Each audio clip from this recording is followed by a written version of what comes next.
From the All Indiana Podcast Network, this is AC's Conversations. AC's Conversations is about sports, music, TV, movies, and more. Everything and more. Everything is ready to go. That include the latest news and rumors, along with interviews with the biggest names in sports and entertainment. Presented by BetRivers.com. This is AC's Conversations with your host, News 8 Sports Director. The man is the real deal. Let's go to work, brother. Anthony Calhoun. Hi, everybody. Anthony Calhoun. Welcome to the All Indiana Podcast Network. Time for AC's Conversations. And who else better to join the conversation this week than a good friend of mine, my new golfing buddy, if you will, the man that knows everything about college basketball and knows a lot about golf too, and especially when it comes to my golf game. Please welcome my good friend to AC's Conversations, everybody, the great Clark Kellogg hanging out with us. Clark, thank you so much. My second guest here on AC's Conversations podcast. Great to be with you, brother, and thank you so much for joining us. First things first, how you doing, man? It's always great to hear your voice. Yeah, likewise, AC. Great to hang out with you. I'm doing fine.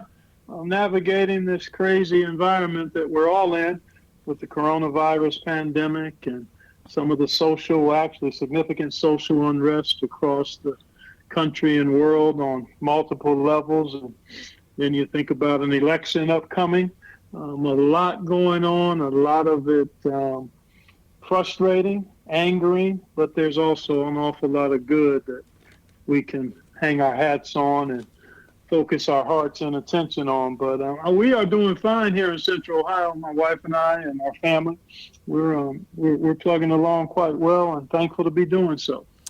Yeah, you know, it has been some it's been an unreal situation we've been dealing with this year with what's going on. Number one, with the pandemic. Where it's changed so much when it comes to the sporting world, and then obviously what's going on now with just the racial injustice we have seen really starting from the summertime when it really came to fruition when you think about it. And it's just been different times right now, as you mentioned.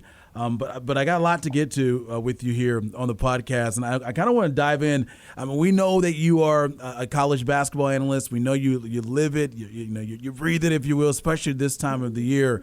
But this is different for you, man, dealing with the COVID situation. Usually this time of the year, you're usually checking out different teams, going to practices. Take us through that. I typically do, AC. Once they are allowed to start practice, and everything was pushed back this season. But normally, once practice starts on the college level, I try to map out 5-6 schools to go visit and spend some time with. And being in Central Ohio, I'm within a 4-hour drive of a number of high-level basketball programs. I mean, you think about right here in my backyard, the Buckeyes, my alma mater, but then you go Xavier, Cincinnati, Louisville, Kentucky. You can cross the border westbound and hit Indiana and Purdue, then go north, Michigan State, Michigan, and you got Dayton just down the road. So, I typically try to get out and see teams in person. I love being able to see teams before the regular season starts and to have a chance to visit with coaches and then get a sense of where they are in October, and then kind of watch teams develop and navigate the season once things pick up in November. Obviously, a lot of that is totally different. I haven't asked anybody in person. Actually, some teams are posting on a website that we have access to as analysts, have been posting or uploading some of their practices, which has been kind of cool. I did peek in on Oklahoma State. They've got a young, up-and-coming team, and really one of my favorite young coaches in college, and Mike Boynton, really impressive young guy leading the charge at Oklahoma State. So I watched them practice a couple of days ago, and hopefully there'll be other schools that'll do the same thing. But I'm reading and packing up my notebook with information and changes in rosters and incoming freshmen and coaching changes and all of that as we wait for schedules to be ironed out. Things continue to be very fluid as it relates to teams having a schedule for basketball starting on November 25th, hopefully, and then how that's going to play out the rest of the season. And obviously that affects us at CBS in regards to what our TV schedule will look like. Yeah, and I want to ask you about that. I mean, we know it's going to be an interesting landscape when it comes to the schedules, and are we going to have a bubble for certain conferences? And what have you been told as far as we know you do some college games before you're in studio during March Madness, but what have they told you? Do you expect to be calling games at arenas, or what have you been told? Yeah, my feeling is it'll be similar, assuming that things move as they have with football, just going by what CBS has done with NFL football and college football. The announcing teams have been at the sites with social distancing and plexiglass and all of the other protocols in place. So I anticipate it would be similar for basketball, but that's TBD. We haven't had definitive conversations about that as a network and as a sports department yet, but my guess and hope is that is how it would play out. But again, TBD, we don't know, to be determined. The studio has been up and running for NFL Today. No big desk there. Guys have been on high top stools and socially distanced. So I imagine it would be comparable, assuming that we move forward with the schedule. And I'm confident. I am really confident that we'll have a season and a tournament. Not as confident that we'll be able to have fans in the venues, but that to be determined as well. My guess is will be a scaled down version as it relates to fans, if at all, fans in the building. But I think the games will take place, and I believe the tournament will take place too. Yeah, I hope we can have March Madness. I just remember last year, or back in March, I should say, when we were getting ready for the Big Ten tournament, and I remember that day saying, you know what, when they canceled that game, I was like, I got a feeling. And actually it was when the NBA when they canceled the game in Utah, I had a feeling. It's like, you know what, I don't see us having, March Madness. I just don't see it because of the NBA doing their cancellation. Then the day later, I believe it was the Big Ten, and then obviously the NCAA decided not to have the tournament. But look, hopefully we can get it back, and it's kind of close to home here next year because the Final Four is here in Indianapolis, and it would be great to be able to have the Final Four. Yes, it'd be awesome to have fans, but if that's not the case, just be able to host a game here in Indy would be awesome. Let me get your assessment on just from overall. What teams stick out to you as to keep an eye on? Because what we've learned with the NFL, regardless whether there's fans or not, these guys are playing, and they're determined, to get the job done and get to the Super Bowl. And I'm sure that's going to be the same case with these players here when it comes to college basketball. I don't think there's any question about it. When you get between the lines on the field or on the court or on the track, and you're competitive and you've been gifted with the ability to do that at a high level, you want to try to win. And so I don't think there will be any lack of passion or competitiveness once the games get underway. As you look at teams, I think the Big Ten will probably be top, middle, and bottom, the toughest and best conference in the country based on the number of returning players, the quality of teams. I could see, my goodness, 7-8 Sweet 16 caliber teams in the Big Ten, just in my preliminary 7 or 8 note taking. Possibly, sure. I mean, again, obviously, if it brackets you might not get that. But I'm saying in terms of the potential and that quality of teams, the ACC will be pretty good. The Big 12, Big East. I think it's going to be a competitively balanced season, assuming we get it underway. And then you always have the usual suspects at the top of the heap. I mean, Gonzaga and Baylor. Gonzaga, particularly in the last 2 decades, has been a perennial championship caliber team, and they've had some pretty good tournament runs the last few years. Baylor has kind of come off the path a little bit recently under Scott Drew, and they've been outstanding and look to be one of the top teams in the country based on players returning. You can never discount Villanova, a team of that caliber. I think Iowa in the Big Ten, probably with Luka Garza, the preseason player of the year in most publications, returning, and a good nucleus back. I just think you're going to see a lot of top shelf Power 5 teams. And then, my favorite side of college basketball is taking a look at some of the non-power conference teams, the Daytons, the Creightons, although the Big East is a power basketball conference. I don't care what anybody says. They don't have the football component that the Power 5 schools do, but in terms of basketball, that league is as good as any in the country. But a couple of teams, just to kind of, if people are listening that are just starting to ramp up for college hoops, I'll give you a couple of teams to keep an eye on and put on your watch list. Richmond has all of its starters returning from a really good team last year that I thought would make the NCAA tournament. They were right there on the cusp of being an at-large team, but Richmond is a team that I've got my eye on for sure this season. Texas Tech, I think, will possibly surprise some folks with how good they might be. And then I'll give you one other team to kind of keep an eye on. It's a power conference team, but Shaka Smart and his Texas Longhorns very well could be extremely competitive in the Big 12.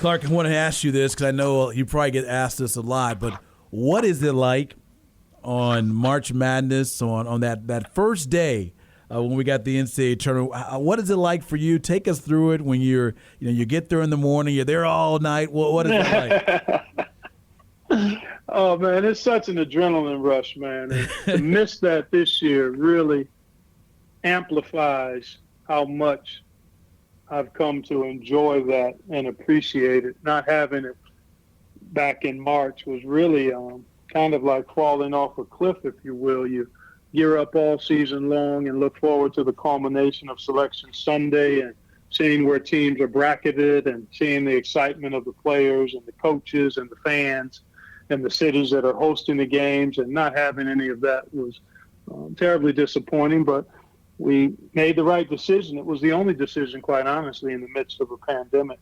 And so on day one, there's an excitement, there's a buzz, there's an electricity within the studio because of what's about to unfold, the beginning of a 3-week run to a championship. And drama is going to unfold. The unexpected is going to happen. You just don't know where. And it's wall-to-wall basketball, festival of games, those first 2 days especially. And adrenaline carries you, the energy of the folks you're working with and the folks behind the scenes, the excitement of everybody is there. And then when the games start to be played and you have a buzzer beater or you have an overtime game or you have an upset, that just feeds on itself. But it's an exciting first day. And the second day, much the same. There's not much like it on the sports calendar when you think about it. People gathering in different locations, at their homes, at sports bars, even at the workplace, being able to watch on your mobile devices. I mean, it's a galvanizing kind of event. I mean, I know everybody's not into sports, but for those who are sports fans and even the casual fan, the beginning of March Madness really has a little bit of something for everybody. So that's what makes it so special, and I missed it terribly this past March. What has it been like working with Charles Barkley? I mean, just what it appears to be. Comedy, unpredictability, great fun. He, Kenny, Ernie join us with the rest of the Turner crew in different capacities, but I'm spending my time with those three guys from Turner, in addition to Greg Gumbel and Seth Davis. And it's a terrific group, great chemistry, great knowledge across the game of basketball. And we have a lot of fun together. Our producers and directors are a joy to be with and keep us sharp and looking good and on top of our games. And we do our thing, talking basketball while providing the information, but also hopefully providing some entertainment as well. And with Charles, the entertainment is guaranteed. I mean, that's just part of who he is and how he is. And I enjoy it, man. I enjoy those 3 weeks being able to hang out with him, Kenny, and Ernie. It's a lot of fun. Do you get more laughter with him off the camera, or are there moments when he says stuff on camera you're like, what? Because you never know what he's going to say. he's unscripted. He's unpredictable. He's extremely candid. And sometimes I'm laughing uncontrollably. Other times I'm just shaking my head as if, did that just come out of his mouth? And sometimes we'll talk about something off air, and you think he's going to go one direction when we get on air, and then he goes totally opposite or on a totally different track. So that's part of the fun, though. I mean, the fact that he is unpredictable. He's been that way since he splashed on the scene as a player. When the microphone's in front of him, he's always been candid and colorful, and that hasn't changed for 30-plus years. I mean, that's part of what's made him a lot of people's favorite when it comes to personalities on air. Yeah, love it. You know, we got a new coach here in Indiana, here in Indianapolis. I was with the Pacers. I don't know much about him, Yeah, so I want to ask you about, the new coach, Nate Bjorkgren. From what you know, and obviously you knew a change was coming after Nate was let go, McMillan was let go here. What do you think about Bjorkgren and, what type of, responsibility he has now to try to get this team moving in the right direction? And, obviously, this year was tough with the pandemic, but making sure that the Pacers can get back to what we've been used to, the chances of getting to the Eastern Conference Finals, making an NBA finals appearance. Well, the first thing is I don't know much about Nate at all. I know he comes from Toronto, if I'm not mistaken. Yeah, he was assistant with the Toronto staff. Yep. So obviously that team is a championship team. He's been there for a bit. So the style of play, I enjoy what Toronto does, and I would think we might see something similar with the Pacers going forward. I thought Nate did an outstanding job. Understand why the change was made. I don't know if I agree with it 100%, but I have respect and trust in the brass there. Kevin Pritchard and Chad Buchanan clearly felt it was time, and so you move forward. And the personnel makeup of the Pacers is still pretty good, and still is built to be competitive and to be able to make a run in the playoffs. So it'll be interesting. Again, I don't know much about Nate and his philosophy. All I can suspect is that Kevin and Chad felt like he would be a good fit for how they want to move or see the team move going forward. So I'll be watching, cheering hard, and pulling for the Pacers to get back to extended runs in the playoff, and that starts with being healthy and tweaking the roster, adding pieces where you need to, and having players continue to develop and get better. But the nucleus is there, and now you've got a new leader who's going to put his particular stamp and philosophy on things. So we'll see how it plays out. Again, I wish I knew more, but I really don't. So I'll be kind of watching expectantly and hopefully as the season gets started again, whenever that is. Yeah, just hearing his press conference last week and, just talking to folks about him, he seems like he's going to bring a lot of great energy. I think he understands the player of today, if you know what I mean. And I think that's going to be good for the blue and gold. I want to talk a little football with you here as far as your Ohio State Buckeyes. Indy, the hosts of the Big Ten Championship coming up in December, like we always are. What do you think about your Buckeyes? Got a chance to get out there early on in the season, but I was glad to see them. I'm actually happy for all of the football players and athletes that are going to have a chance to compete this year. I mean, it's certainly not as usual, but just thinking about the work they put in, the coaches and players, and the desire they have to play and perform, as long as it can be done safely, I'm glad they're underway. And Ohio State has a team that certainly has aspirations to win a championship, and they certainly got the talent on both sides of the ball. But it's a work in progress, as it is with all teams. I mean, you're not going to win a championship in October or November. You hope to build to that by getting better each week, and I think Ohio State will do that. An excellent opening game win against Nebraska, and there's a lot to like about this group, and as is the case with everybody who's played 4 games, still room for improvement. But I'm excited. I think the Buckeyes, if they can stay healthy, should be part of the college football playoff. They've got that kind of team, and I'd be surprised if we didn't see them first in Indianapolis for the Big Ten championship, and then having a chance to play for it all after that. Before I let you get out of here, we got to talk a little golf because this guy, we know he loves college basketball, but he is into the golf game. Okay, so let's set the record straight. How many rounds did you play this year? I want to say. I want to say 80. My previous career high rounds, because I usually play from June until early October. Well, because of the pandemic and not really doing much else, and my wife taking up the game, Rosie started playing about a year and a half ago, so that added to some opportunities to play. Our youngest son, Nick, loves to play, and he's free during the summer other than working out and trying to get back overseas to continue his pro career. So I played a lot, man. I played north of 60 rounds. Okay, that is a lot. Yeah. I know that. I know you wanted a number. Yeah, I got to know. I don't want to know. I said 80, but okay, we can say 60. Yeah. So I said north of 60. North of 60, so it could be. I'm just not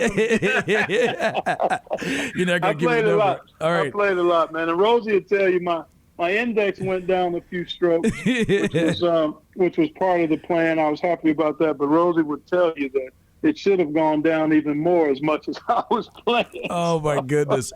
So you mentioned Nick, and I actually got I was on the phone. I think I called you, and then all of a sudden it was actually FaceTime, and then you put the picture on somebody else, and it was a guy named Jim Nance and Nick. What was that all about? You guys were playing some golf in Ohio, right? Yeah, man. Jim was in Cleveland. You know, a couple of tournaments took place, one in Detroit, and then two actually took place at Muirfield on the PGA Tour. So he was in Ohio. His wife was from Cleveland, which is where I grew up. But he spent about a month, I think, in the Cleveland area.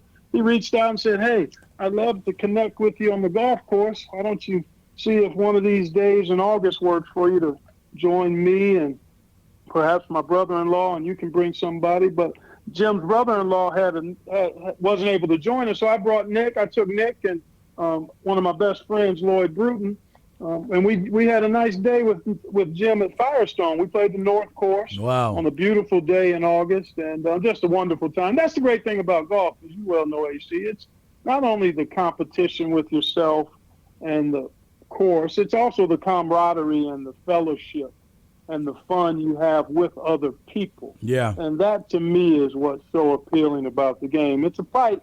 It's challenging. That, too, is part of it. But just being able to spend 4.5 hours fighting the same fight with yourself and that little ball on a beautiful piece of property is a bond.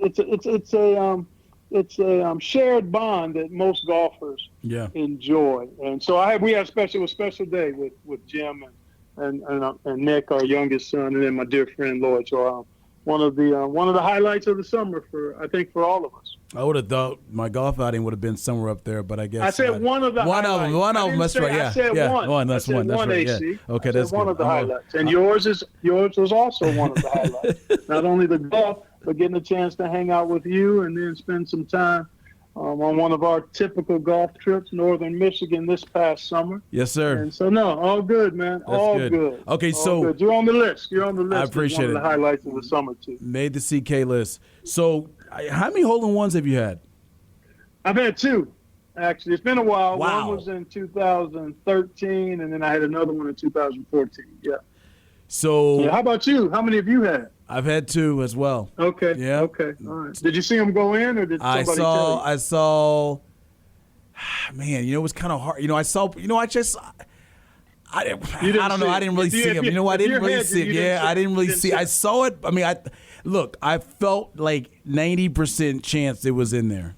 It was either in there or it was gone. Mine go in. I saw both. All right, what was it like? Take us through one of them. Give me one. I tell you, it makes me smile every time I think about it. The first one was at a member guest. It was an elevated par 3. Yeah. So the tee was above the green. So it was a downhill shot about 180 yards, and it never left the flagstick. I mean, I flushed it, hit it right between the screws, and it bounced twice and disappeared into the hole. and everybody on that golf course heard me screaming. I lost my mind. I totally forsaked all golf etiquette and lost my mind. And then the second one, I was hanging out with some guys. It was in September, late September, so the golf course wasn't full. It was here at the golf club where I belong. And again, slightly elevated green, slightly. And so I was able to see it. I hit it right, another good shot. I mean, hit it pure, and then it was right on line, and it took about a 2-foot roll and disappeared. And some high fives, but it wasn't quite the same excitement as the first one that I had. Ah, man. And so obviously you're a member there in Columbus, had a great course, the golf club. And you spend time, Mike Conley's from here. Big fan of Mike, and I got a chance a lot of people are. To golf with him. What has that been like for you to get a chance to to golf with some of the younger guys who've watched you play when they or know about your career growing up? I know you worked with him, Michael Redd as well. What's that been like for you? Oh, it's been great fun, man. Hey, again, the game of golf is such a common connector, especially I think for guys that have played team sports at a high level.